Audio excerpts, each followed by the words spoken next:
Hello and welcome to Hybiz News. This is Chaitanya Muddam. Exploring ways to boost its development by rewiring the economy, Kerala is hosting a global conference next month to further enhance and modernize 9 key sectors by seeking advice from international experts amid a changed world order, a new normal.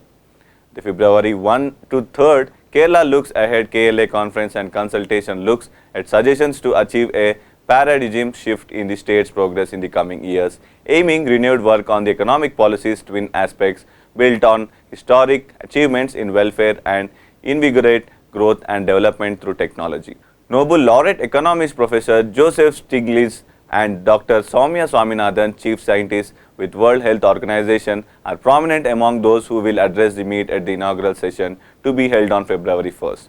Representatives of government, policymakers, experts and captains of industry as well as heads of allied organizations will speak in different sectorial sessions. Organized by the Kerala State Planning Board, the deliberations are set to focus on 9 themes, locating their potentials and means to meet them in a post-pandemic scenario.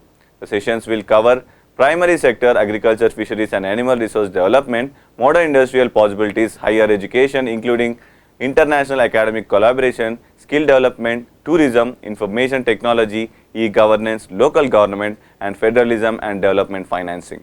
The state needs to strongly pursue development that can expand employment in various sectors with an emphasis on creating skilled jobs for educated youth, said Planning Board Vice Chairperson Dr. V.K. Ramachandran, as Kerala is set to initiate its 14th 5-year plan 2022 to 27.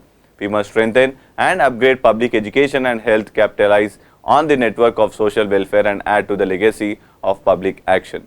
Dr. Venu V, IAS Member Secretary Planning Board, pointed out that Kerala's famed achievements in human development merit a relook in the wake of the current pandemic-induced crisis. Not only do we need to modify our targets and health, education, social inclusion and gender justice, but we must all the more employ modern science and technology in sectors such as agriculture, industry, IT, transport, other large-scale infrastructure facilities. Thank you for watching Hybiz News.